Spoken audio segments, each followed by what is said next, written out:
Ibihe byiza nshuti bakunzi ba ibyegeranyo impajya mwe tubana umunsi ku munsi, reka nkubwire ngo kora subscribe ukore kunzogera kugira ngo uzajye usha kugenda ubona amakuru yizewe kandi uyabonere ku gihe. Munyemerere tugaruke ku rubanza. Urubanza rudasanzwe ni urubanza ruregwamo abasivili 20 ndetse n'ababarizwa mu gisirikare ndetse no mu rwego rw'igihugu rushinzwe imfungwa n'abagororwa, bose hamwe bakaba ari abantu 28.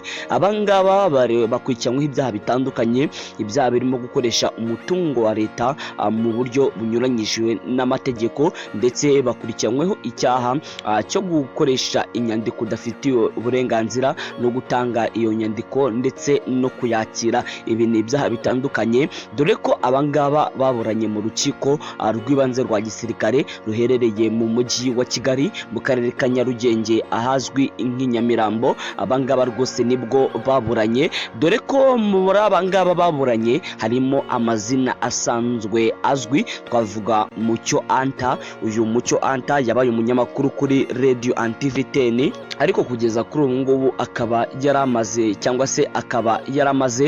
guhitamo cyangwa se kuba umu agent cyangwa se ushinzwe gushakira abatoza n'abakinyama ekipe.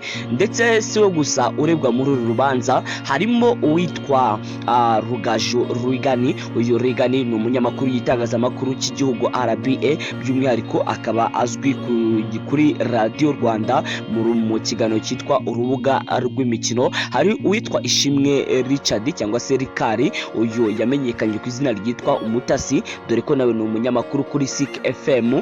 Uyu munyamakuru witwa Rishari cyangwa se Richard nawe akaba ari mu bafunzwe kugeza kuri uyu munota. Siwe gusa ufunzwe, dore ko yitwa Frank, yamenyekanye ku izina rya Jangwani, akaba ari umuvugizi w'abafana ba ekipe ya APR. Uyu Jangwani nawe yatawe muri yombi n'urwego rwa gisirikare kugira ngo akurikiranwe na bagenzi be bandi 20, dore ko bose bakurikiranyweho ibyaha bimwe. Ni ibyaha byabaye mu mwaka wa 2024 ubwo ekipe ya APR Football Club yaserukiraga u Rwanda ikajya gukina muri Misiri, aho bagiye gukina n'ikipe yitwa Pyramid. N'undi iyi Pyramid bazongera abakine, dore ko ubwo iyi kipe yasokaga bakoresheje amafaranga ya leta, bakoraga kuri konte za Minadef cyangwa se Ministry y'Ingabo, bagakoresha aya mafaranga mu buryo bunyuranyije n'amategeko, bategeramo abasivile ndetse babakorera ibindi bintu bigiye bitandukanye.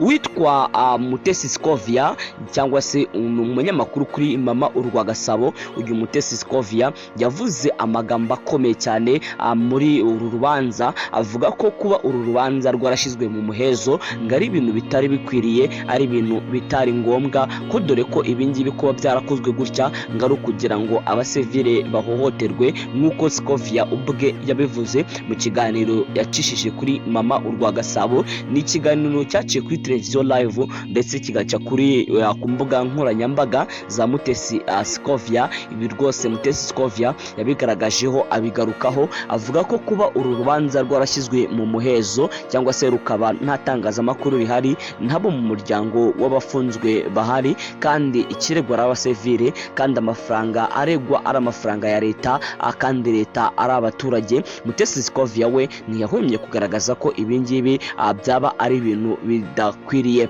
Kuwa mbere ubwo urubanza rwabaga, bemeje ko kuri uyu munsi kuwa kane kuri uyu munsi urubanza rugomba rugasomwa ku isaha y'isa 4. Amakuru ahari rero dukora mu butasi ngo nuko byanga byakunda abangaba rwose ngo leta cyangwa se Minadef cyangwa se RDF ntago biteguye kuba barekura aba bantu mu gihe urubanza rutararangira.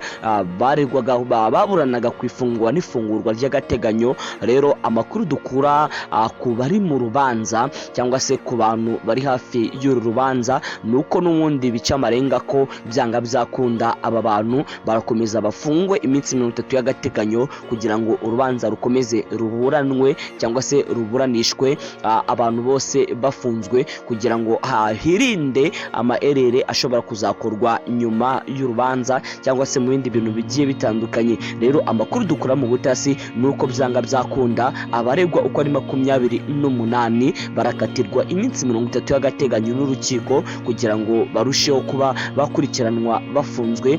Cyakoza mu gihe icyo ari cyo cyose ibi ngibi ni byasabwe n'umushinjacyaha, mu gihe icyo ari cyo cyose urukiko rwabibona ukundi rushobora gutegeka ko bamwe bafungwa iminsi 30 kugira ngo bakurikiranwe bafunzwe, mu gihe abandi barekurwa mu gihe urubanza rukomeje bakajya bitaba ku rukiko kugira ngo baburane ku byaha bashinjwa.